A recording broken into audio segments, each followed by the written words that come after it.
بعضی از شما ممکنه مارک رو بشناسید. توی فضای مجازی به نام استونی مست هم شناخته میشه. کسی که توی زیرزمینش سالهاست به مرکز فعالیت عجیب و غریب تبدیل شده داره کار میکنه اونجا.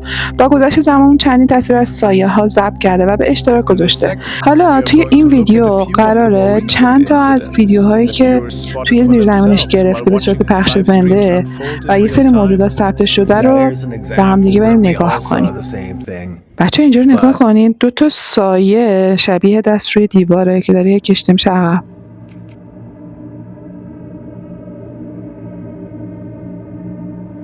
Coming up here, this is one of the cool examples. This is where I saw a shadow that shouldn't have been there.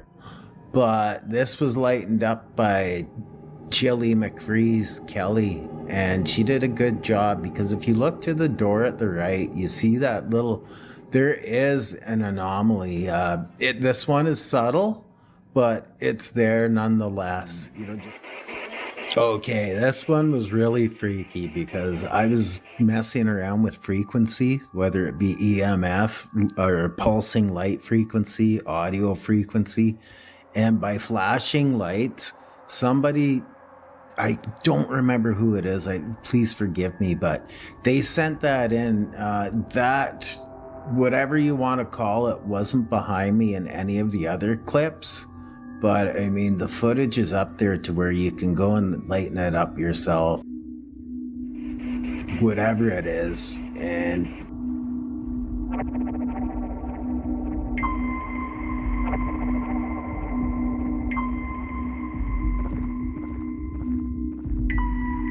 this is easily این به راحتی یکی از نگران کننده ترین برخوردات، برای اینکه ما میتونیم به وضوح یه سایه کوچیک رو ببینیم که به نظر میرسه مستقیما از دیوار عبور میکنه. کلیپ های قبلی بینندگان همچنان معتقدن که یه شخص رو دیدن که از طریق دریچه هواکش در امتداد این راهرو ناپدید میشه. خیلی هولناک به نظر میرسه که از دیوار میره توی اتاق دیگه و فقط داره خودش رو اینجوری نشون میده. really scared me, that one.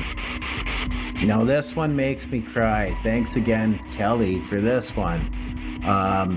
She lightened this one up. This is the lightened footage, and this is like the coup de grace. She captured this 3 days after the stream. She thought she saw something just watching, and she lightened it up. Now we'll do a close-up, and right there the SLS was going off. You can't see because of it's brightened, but there is an SLS figure showing there. But watch what happens when there it is. And you know, something was being picked up in the hallway. But you know, this kind of helped me believe I was not crazy. This is zoomed in and slowed down. You can clearly see something white, a white mass moving down the hallways. بچه‌ها دیدین چیزی که به نظر میرسه همون سایه هست یه بار دیگه تو راهرو ظاهر میشه، این بار با تونی خاکستری تر. به نظر میرسه توی راهرو حرکت میکنه و از یه دیوار مستقیم به یه دیوار دیگه میره. حالا به نظر میرسه این همون موجود باشه، اما این بار اندازش کوچیکه و تقریبا میشه گفت روح یه کودک میتونه باشه. البته این اطلاعاتی هستش که توی این ویدیو گفته شده بوده، ولی به نظر من توی این خونه میتونه چندین موجود ماورایی باشه که خودشون دارن اینجوری نشون میدن. The pattern has been obvious for a while now. EMF has an effect on things. Frequency from my electric guitar has an effect on things and can be used as a catalyst.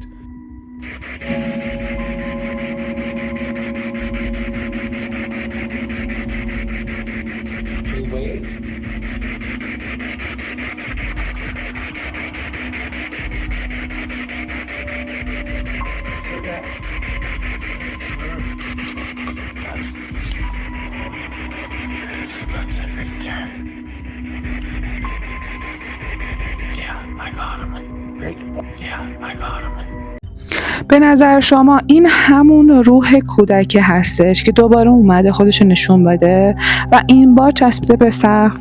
نظرتون چیه؟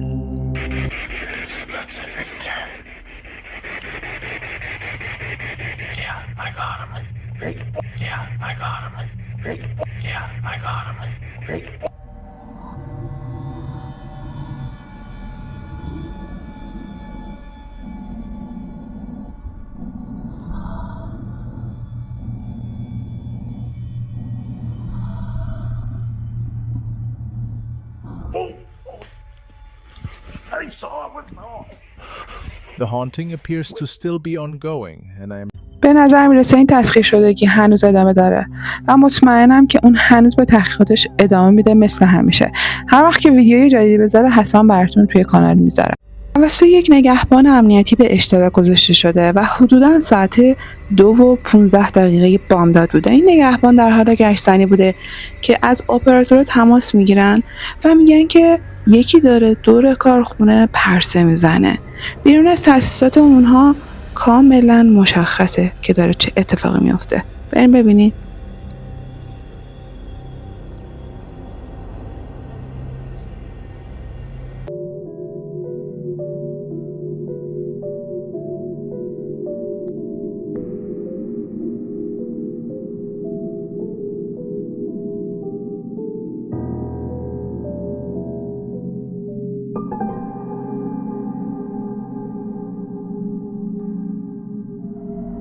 یه ویدیو شبیه اینو براتون گذاشتم اما این فرق میکنه. نگاه کنید بچه، نگاه کنید، قشنگ یه جفت پا میاد رد میشه که اصلا تنه نداره و بعد میره به سمت اون برکهه و کاملا مشخصه. نگهبانم اونو میبینه ها، ولی انگار میترسه و فرار میکنه، عقب نشینی میکنه. کاملا متوجه شد که یه نیم تنه میاد از توی تاریکی و بعد ناپدید میشه. به نظرتون این چی میتونست باشه؟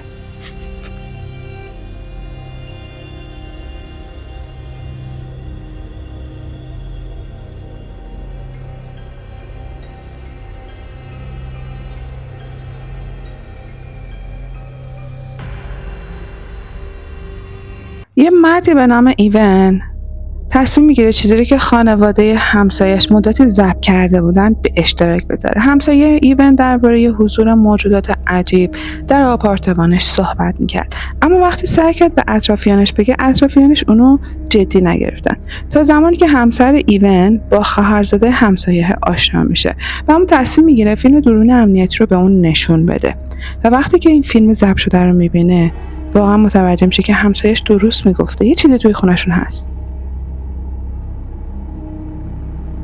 claims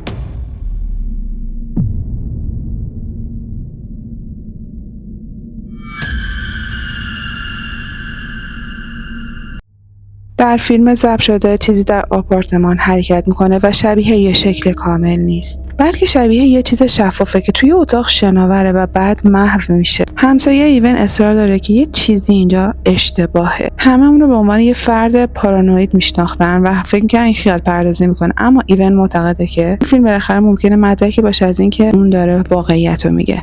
حالا به نظر شما این موجود سایه مانند که شبیه آدمه توی خونه همسایه ایون چی کار میکنه؟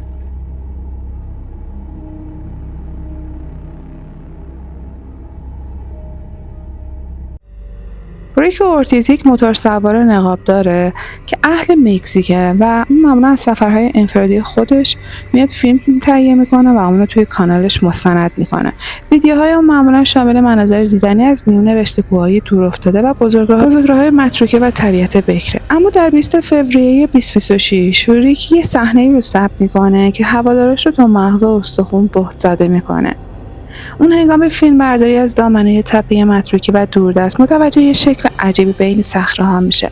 همینطور که زوم میکنه متوجه میشه که اون شخص چنبات میزده و مستقیما رو به اون ایستاده. بریم نگاه کنیم. Una criatura demasiado horrible. Es decir, estamos hablando del mismísimo Momo.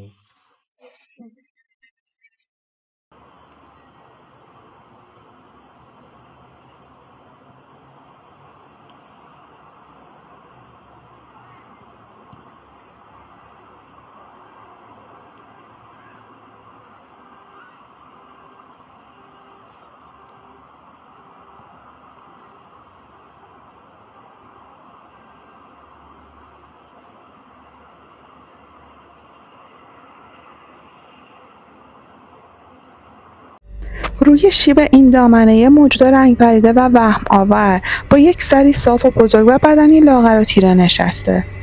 ببین این تا اینجا انگار ثابته، اما وقتی یه ریکی به فیلم برداشت ادامه میده، اون به طور نامحسوسی یه ذره زاویه‌شو تغییر میده و انگار متوجه شده که ریکی داره ازش فیلم میگیره.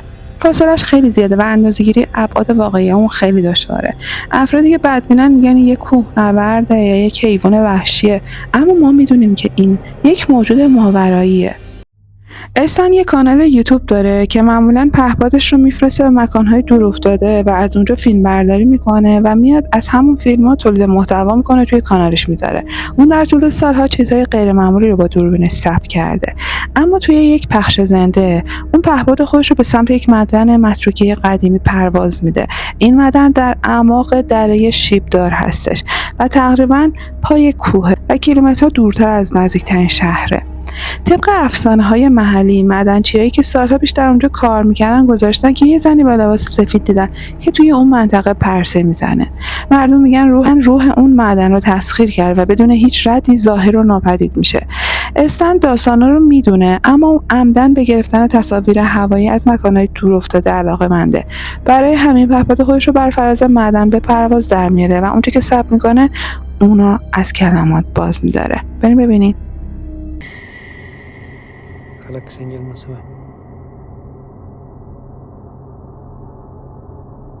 Mucho que tal encontramos pistaco. Pistán.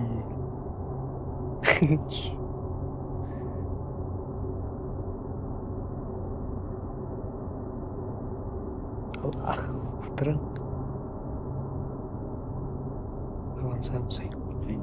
Sigue cerrando. De bajar puedo bajar, pero señal se puede cortar. No bajes.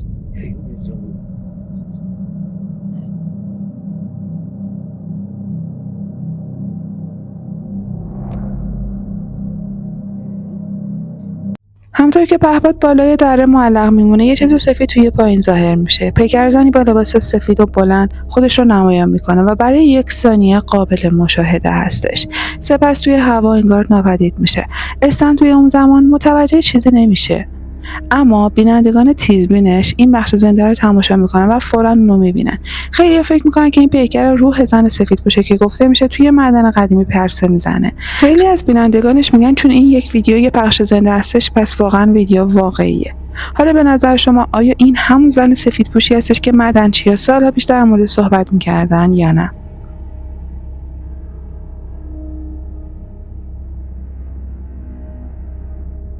این ویدیو از یک دوربین مداربسته هستش. دوربین‌های امنیتی توی یک خونه در اندونزی در آخر شب چیزی رو ثبت میکنن که باعث وحشت صاحبخونه میشه. وقتی که همه خوابن، سیستم امنیتی از حیاط خلوت داره فیلم میگیره که یهو یک موجود کوچیک ظاهر میشه.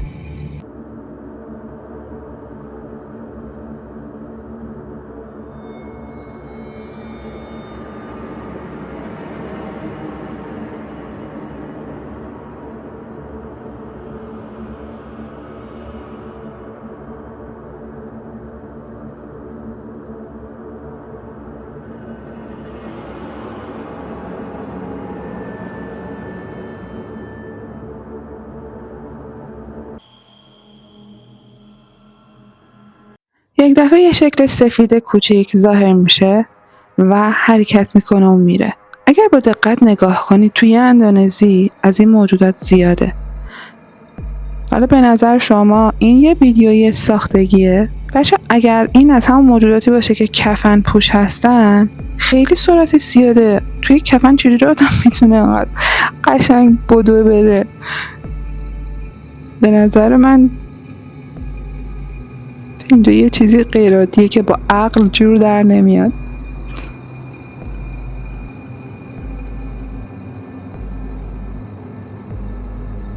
ریس رویاتس اخیرا خانواده‌اش رو برای تعطیلات به کلبه‌ای توی جنگل دور افتاده برده بوده. قرار بود زمان مناسبی برای استراحت و آرامش باشه، اما اقامت اونها در نهایت به یه چیزی خلاف آرامش تبدیل میشه.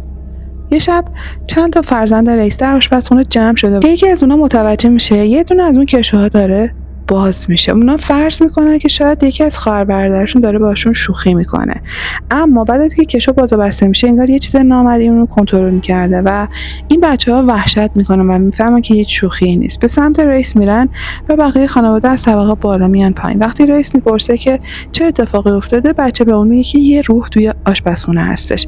خانواده برای بررسی به طبقه پایین میرن تا ببینن چه اتفاقی افتاده. یکی از اون بچه‌ها گوشی رو برمی‌داره و این ویدیو رو میگیره. بریم ببینین.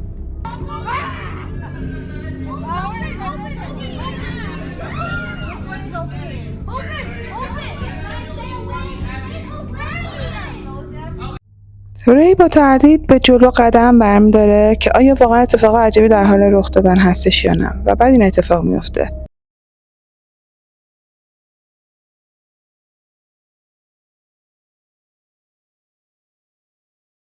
ریس که فهمیده بوده یه خبراییه دهنشو بسته نگه می‌داره تا بچه‌ها نترسن، ولی هم که دور میشه یهو کشو باز میشه و اونو 100 تا بچه‌هاش شروع میکنن به فرار کردن. واقعا چه خبره این همه بچه توی این خونه؟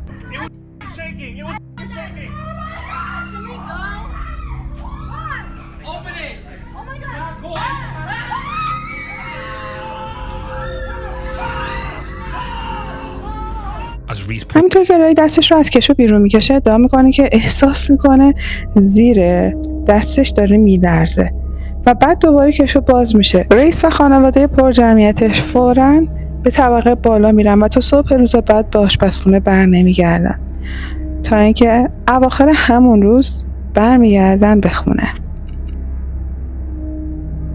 این ویدیو توسط یک گارد ساحلی که شب هنگام در دریا گشت می‌زده فیلم برداری شده. اون نمیدونسته که ممکنه دوربینش چند تا روح که روی سطح آب شناور بودن رو ثبت کنه و برای شنا کردنم خیلی دیر شده بوده و برای هر کسی که توی آب بوده خیلی خطرناک بوده. پس بنابراین هر چیزی که ثبت شده آدم نبوده. بریم ببینیم.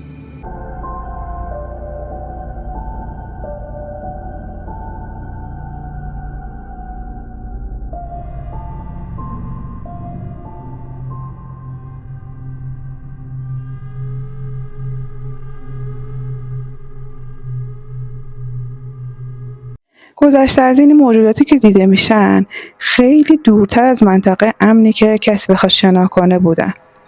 آیا این گارد ساحلی میتونسته یه ملاقات واقعی با ارواح رو ثبت کنه؟ به نظرتون اون موجوداتی که شبونه توی آب بودن چی بودن؟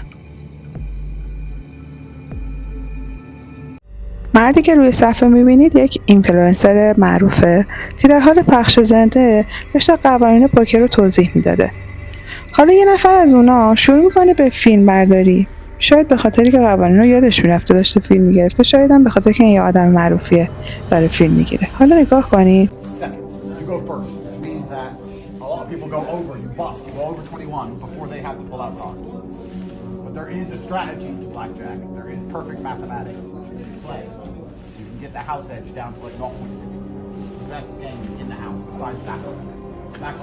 الله وکیلی بگید اولش متوجه شدید یا نه؟ اگه متوجه شد بنویسید، ولی مهم نیست. یه مردی که انگار سر و بدنش نامریه و فقط یه پیرهن پوشیده پشت سر این آقایی که تیشرت سفید داره و کله کچل خود این آقای معلومه دیده میشه. نگاه کنید.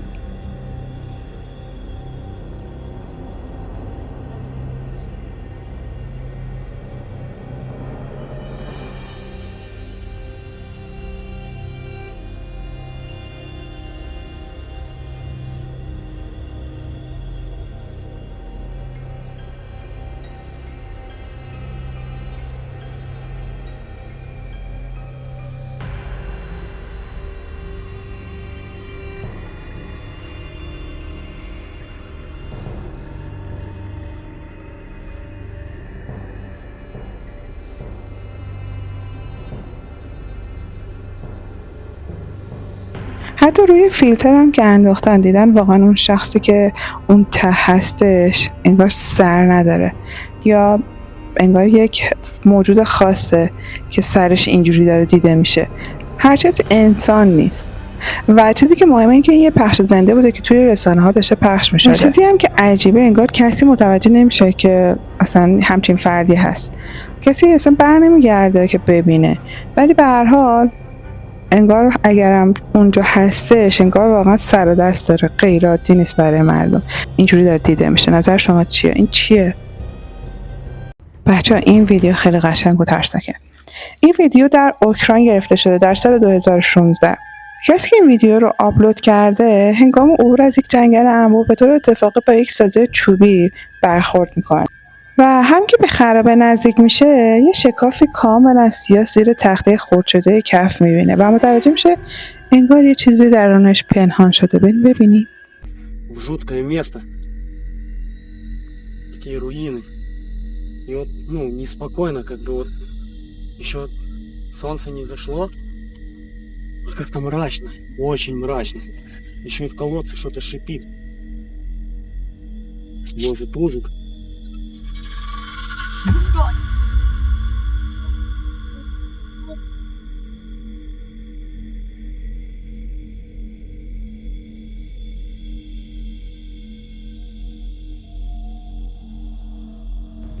بچه ها خدا وکیلی الان نباید بگیم اول فصل یه جفت چشم روشن قشنگ داره به این آقا نگاه میکنه و انگار یک صورت هیولا مانندی داره و این موجود انگار دقیقا متوجه میشه که داره ازش فیلم میگیره. حالا کی میاد بیرون که اینا قراره بگیره و پارش کنه نمیدونم، ولی انگار فیلم همینجا به پایان میرسه و دیگه معلوم نیست که برای این شخصی که داشته از این موجود فیلم گرفته چه اتفاقی افتاده.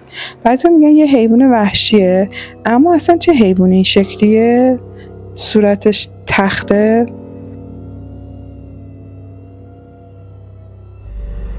این ویدیو شاید کوتاه باشه اما خیلی ترسناکه. یه زنی در حال پارک کردن ماشینش بوده که یه چیزی توجهش رو جلب میکنه. همونجا میسته و شروع میکنه به فیلم گرفتن. یه نکته‌ای که توی این فیلم هست اینه که باید با دقت ببینید و گوش بدید.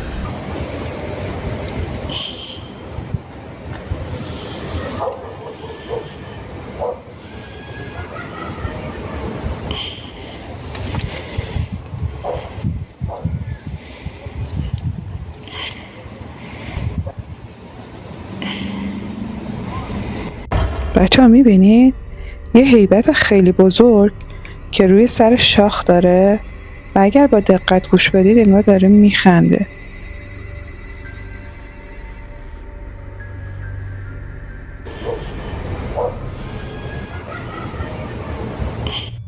So what was that? بعید میدونم که یه آدم باشه چون از این موجودات هستن دیگه، حالا ما همیشه نمیبینیم ولی درسته زوم میکنه ولی از فاصله دورم خیلی بزرگه. همونطور که در حال قضاوت هستید بریم ویدیو بعدی رو ببینیم. حالا خیلی ها گزارش دادن که وقتی در حال قدم زدن بودن یا داشتن توی ماشین رد میشدن یه سری سایه ترسناک دیدن شبیه اون موجود قبلی.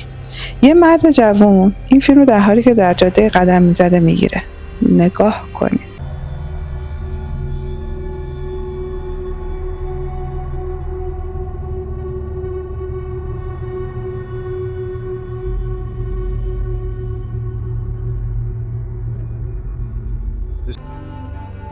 نگاه کنید شبیه سایه میمونه و معروف به مرد کلاهداری، موجود قد بلند و کاملا سیاه که معمولا چندین جا دیده شده و میگن تصادفی نیست دیدن این موجود و هیچ کس جرئت نکرده که نزدیک بره و این شخص اصلا صدایی هم از خوش در نمیاره. بار همونجا وای میسه و به یه جا خیره میشه. در سپتامبر 2017 یک مرد ناشناس لهستانی با نام مستعار رویاتان یک صدای ضبط شده ترسناکی رو که اواخر شب در بیرون خونه روستایی دورافتاده‌اش ضبط شده بوده رو در فضای مجازی منتشر میکنه. همچنین که سگای نگهبانش با خشم به سمت تاریکی واوا میکنن، یه صدای وهم‌آور غیرقابل شناسایی از جایی که پشت درخت هست انگار به گوش میرسه. صاحب خونه معتقده که یه شکارچی ناشناس نیمه شب در حال گهزنی توی ملکشه. بعد از اینکه این ویدیو رو میذاره تا 2 سال هیچ ویدیویی نمیذاره، انگار کانالش 2 سال مسدود میشه.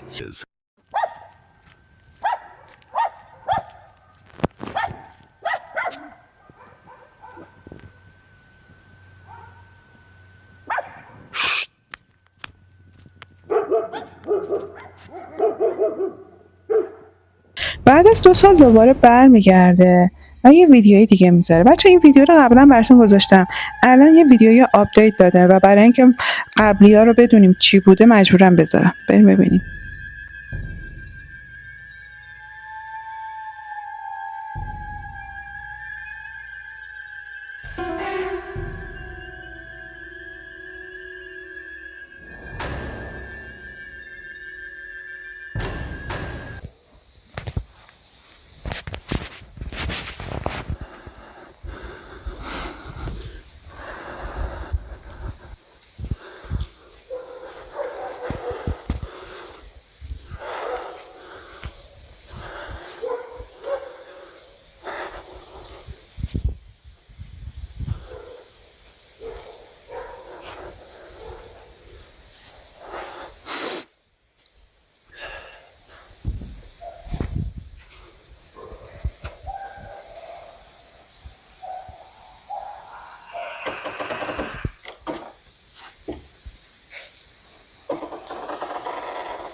در ژانویه 2020 لویتا ناگهان سکوتش رو میشکنه و ادعا میکنه که فریادهای وحشتناک دوباره برگشته و فقط حالا پژواکا از داخل یک انبار متروکه که توی ملک خودش هست به گوش میرسه. اون با چراغ قوه و با احتیاط وارد اون بنای قدیمی میشه و میگه که هر چیزی که صداش داره میاد از اینجاست. انبار کاملا خالی به نظر میرسه تا اینکه ناگهان یه حرکتی در اعماق سایه‌های روبروش رخ میده. بریم ببینیم.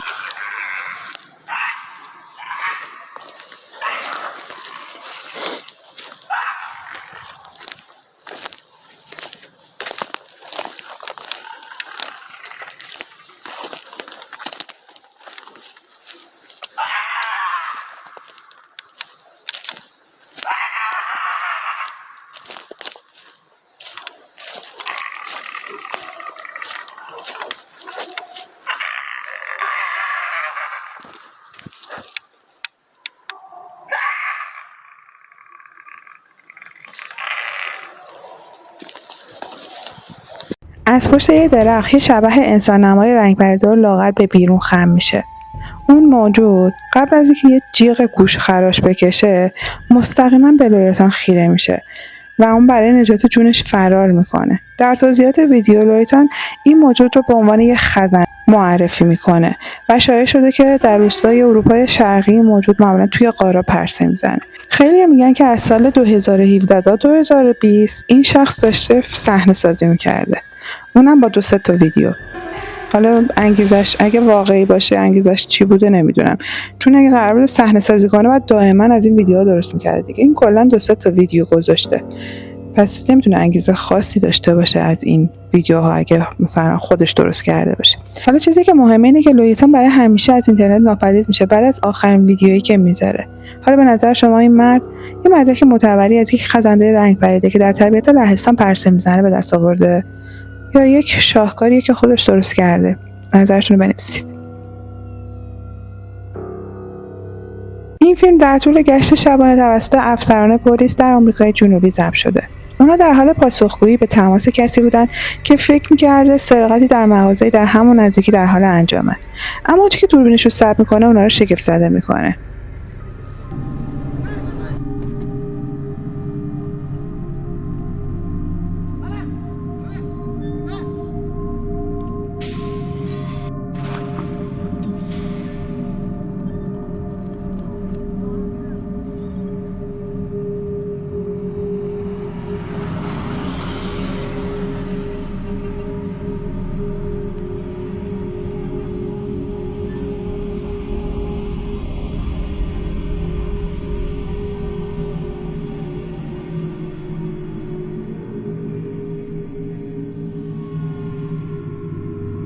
چی بود؟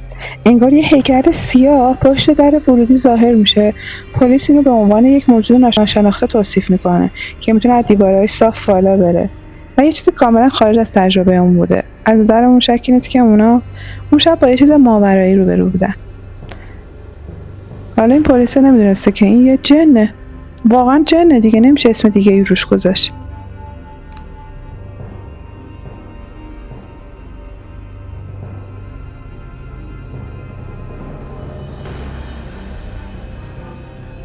این ویدیو از دوربین مداربسته در ایستگاه پلیس در مالاکای مالزی. همونطور که دارید میبینید اینجا لابی اون مکانی هستش که پلیسا هستن و همه چیز عادیه تا اینکه یه اتفاقی میفته. نزدیک ورود شیشه‌ای یه چیزی میاد که توجه ماموران رو به خودش جلب میکنه.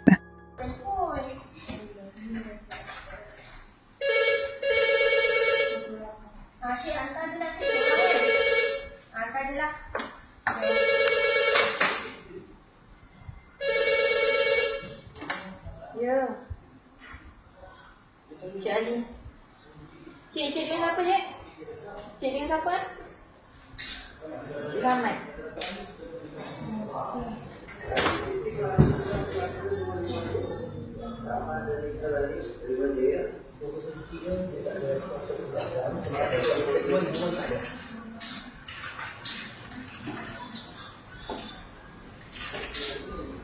Cik Musta 2007 ni kan pihak Monumen tak ada bagi feedback kan? Ada tak inisiatif dari Cik sendiri Monumen nak balik balik dengan okey, lepas tu kata apa?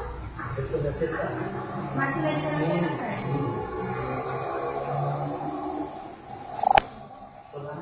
Jadi ikut ni Cik nak tunjuk pada pihak Monumen balik, pihak Monumen balik lah. With no one anywhere. در حالی که هیچ کس در بیرون در دیده نمیشه، هر دو در شیشه سنگی ناگهان در جهت مخالف باز میشن. ماموران وحشت زده فورا از جاشون میپرن و به سمت ورودی میدوئن، اما خیابون بیرون کاملا متروکه بوده، انگار هیچ کس نبوده و شدت ضربه به حدی بوده که طبق گزارش‌هایی که از لوله‌های در آسیب میبینه. مقامات بعداً فشار باد یا نقص فنی رو دلیل باز شدن اجباری اعلام میکنن، اما باد به ندرت میتونه دره سنگین رو دوتایی در جهت مخالف با چنین نیروی شدیدی باز کنه و بینندگان رو به این فکر میندازه که آیا این فقط یه نقص مکانیکی ناگهانی بود یا یک بازدید کننده نامرئی اون شب وارد ایستگاه شده بوده. نظر شما چیه؟ این ویدیویی رو که به اشتراک گذاشتن گفتن که مال سالها پیش بوده و یه چیز عجیبی داخل این ویدیو هستش که کسی که این ویدیو رو به اشتراک گذاشته دوست داشته مردم ببینن. نگاه کنین.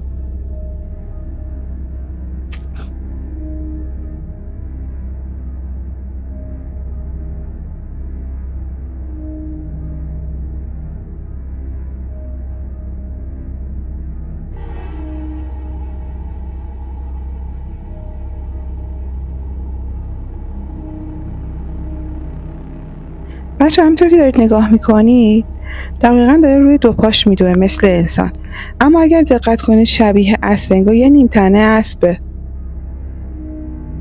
یا بز هم میشه گفت، ولی خب توی اطلاعاتش گفته بز، ولی به نظر من شبیه بز نیست. خیلی هم میگن که این موجود میتونه یک موجود زنده باشه و شاید همون قرنطورس افسانه‌ای باشه، همون موجودی که نیمش انسانه و نیمش اسبه.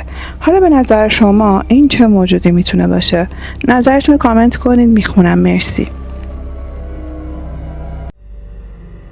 در 16 آگوست 2011 یک کانال یوتیوب گمنام که به کاوش در مکان‌های وهما و علاقه داره یه ویدیوی ضبط شده ترسناک که مربوط به اواخر شب هست رو آپلود کرده. به گفته آپلود کننده، مردی از صداهای عجیب و غیر طبیعی بیرون ملک روستایی خودش وحشت زده شده بوده و یه دوربین رو برای بررسی برمی‌داره و میاد جنگل‌های اطراف رو نگاه میکنه که در تاریکی مطلق و سکوت مرگبار فرو رفته بوده. همچنین که چراغ قوه‌اش پوتای انبوه رو روشن میکنه، یه شکل رنگ پریده نزدیک به زمین توجهش رو جلب میکنه. در ابتدا مانند یه سنگ معمولی به نظر میرسه تا اینکه یه دفعه به حضور اون واکنش نشون میده.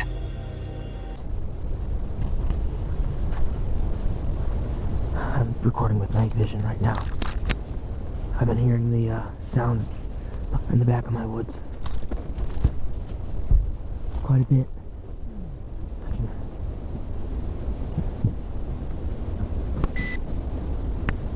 What the heck is that? Oh my god! در اعماق بوته‌های در هم تنیده یه موجود ضعیف و رنگ بریده و مرگبار چنباتمه زده و سرش رو به سمت خاک خم کرده. به محض اینکه این مرد صدایی از خودش در میاره، موجود به آرومی گردنش رو که به طور غیر طبیعی دراز هستش دراز میکنه و صورت لاغرش رو مستقیما به سمت لنز دوربین میچرخونه. دو حفره تو خالی و فرو رفته شبیه چشمانی سیاه و قیرگون هستش که بر فراز دهن گشاد گشوده شده. مردی که وحشت بر اون غلبه میکنه برمیگرده و برای نجات جونش به سرعت میدوه.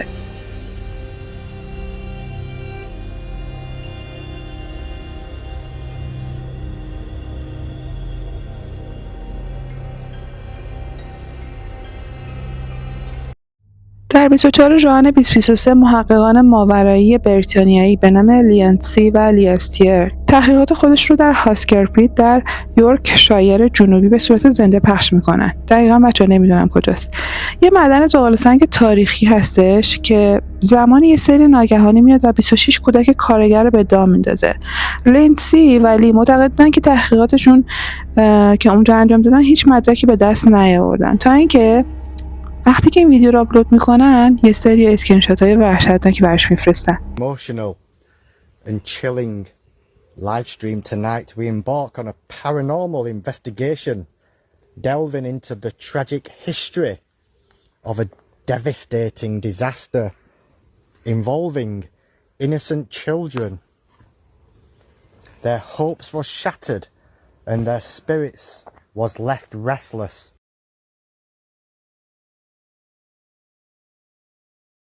Here lies an untold story that will send chills down your spine. Welcome tonight to Ghosts of Britain.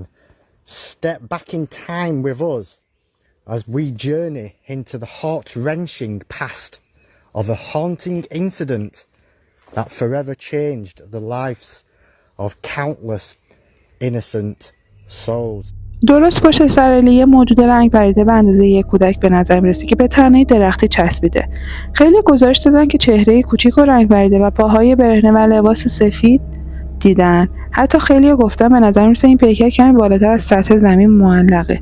در حالی که محققان کاملا بی اطلاع هستن، منتقدان استدلال میکنن که این یه شکلی به جز یه نور خورشیده که روی یه لکه منعکس شده نیست. که اینا چرت میگن مثل همیشه. با این حال در کنار تاریخ غم‌انگیز معدن، این شبح کودکانه بینندگان رو عمیقا نگران میکنه.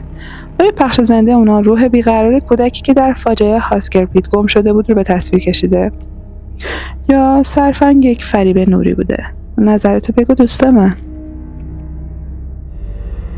در آوریل 2015 یک خلبان پهپاد که یک کانالی داره و تولید محتوا میکنه میاد کوادکوپترش رو بر فراز جنگل‌های انبوه و مه‌آلود کانیکچاز انگلستان، منطقه‌ای که به خاطر مشاهدات رمزآلود و قانون ترسناک ارواح بدنامه به پرواز در میاره.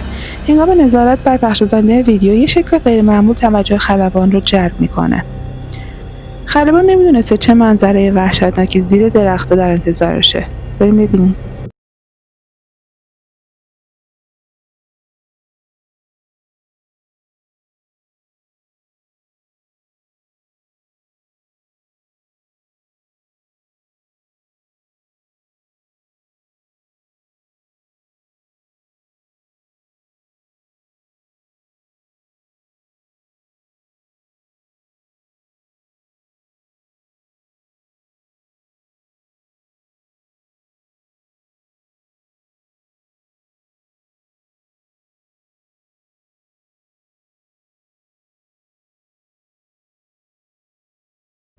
بچه نگاه کنید، انگار یه شبحی در لباس گشاد و سفید داره از درخت‌ها پایین میاد. موهاش انقدر بلنده که جلوی صورتشو گرفته. ولی گفته شده یه دست رنگ پریده میاد موها رو کنار بزنه، ولی من که نمیبینم. شما متوجه شدی؟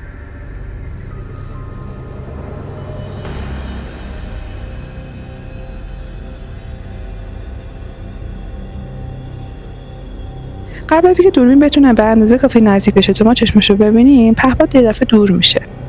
یه افسانه شهری هست به نام کودک چشم سیاه که گفته شده توی این جنگل پرسه میزنه، در حالی که خیلی‌ها میگن این یه زنیه با یک لباس مبدل که در مسیر پرواز پهپاد قرار داشته. حالا همچنان به عنوان یکی از ترسناکترین صحنه‌های جنگل توی اینترنت هست این ویدیو. بچه بریم چند تا ویدیو پشت سر هم از گابلینا ببینیم، یا همون جن‌های کوچولو یا کوتوله. شیلا یه شخصیه که توی فیسبوک فعالیت میکنه و در حال حاضر داره یک ویدیوی خیلی معمولی برای پیجش میگیره و متوجه چیز عجیب و غریبی نمیشه تا اینکه ویدیو رو نگاه میکنه برای آپلود و متوجه میشه چند تا موجود کوچولو بین بوته‌ها داشتن حرکت میکردن. انگار اونا شبیه گابلینا هستن که در حال دویدن هستن. اگرچه به گفته شیلا اونا خیلی کوچیکن و سایه دارن، اما به نظر میرسه اونا موجودات ماورایی هستن. حالا به نظر شما اینا چه جور موجوداتی هستن؟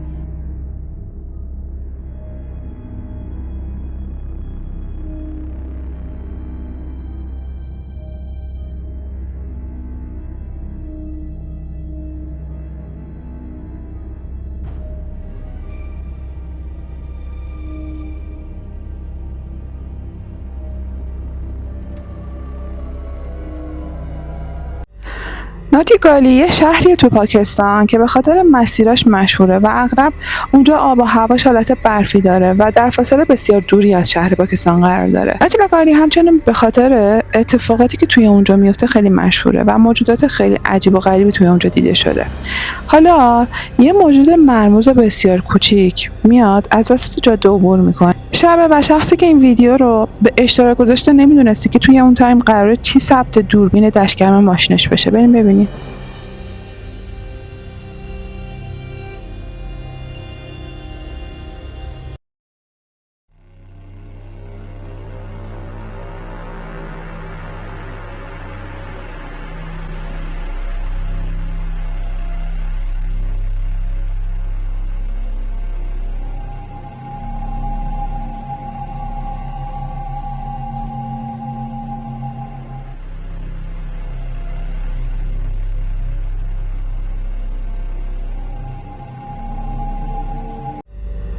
همونطور که دیدید یه موجود کوچیک و سفید میاد رد میشه از سمت راست جاده عبور میکنه. بدنش کاملا خاکستری رنگه. حالا خیلی میگن شبیه انسان داره صاف راه میره، ولی خب خیلی کوچیک‌تره دیگه، انگار که یک آدم کوتوله یا یک گابلینه. به نظر شما چیه؟ این یه حیوانه یا واقعا یه موجود ماوراییه؟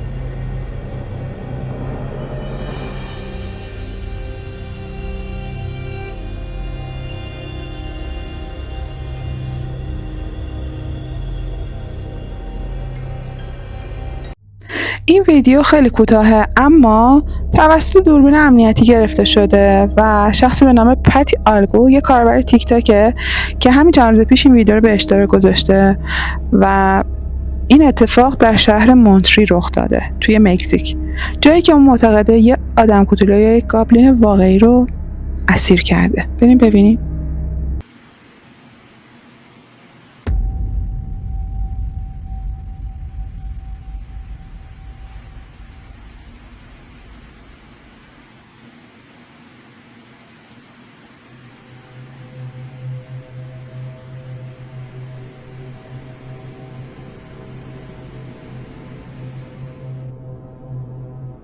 Si te fijas bien, de entre los arbustos. همونطور که دارید میبینید یه موجود کوچولو و تاریک از بین بوته‌ها از چپ به راست میاد رد میشه. کسی که این ویدیو رو گرفته معتقده که این یک جنه که توی یک نقطه از ویدیو دیده میشه و تقریبا در نیمه راه به نظر میرسه یه جرقه از خودش به جایی میذاره، یه چیز مه‌آلودی که همرنگ دوده. حالا شاید هم به خاطر دوربینه، ولی به هر حال چیزی که هست قشنگ مشخصه. میبینید وقتی داره میره انگار کش میاد و خیلی هم کوچیک و کاملا هم تاریکه. به نظر شما این چه موجودی میتونه باشه؟ مثل همیشه نظر با شماه، اما من نظرمو میگم. به نظر من یه جنه.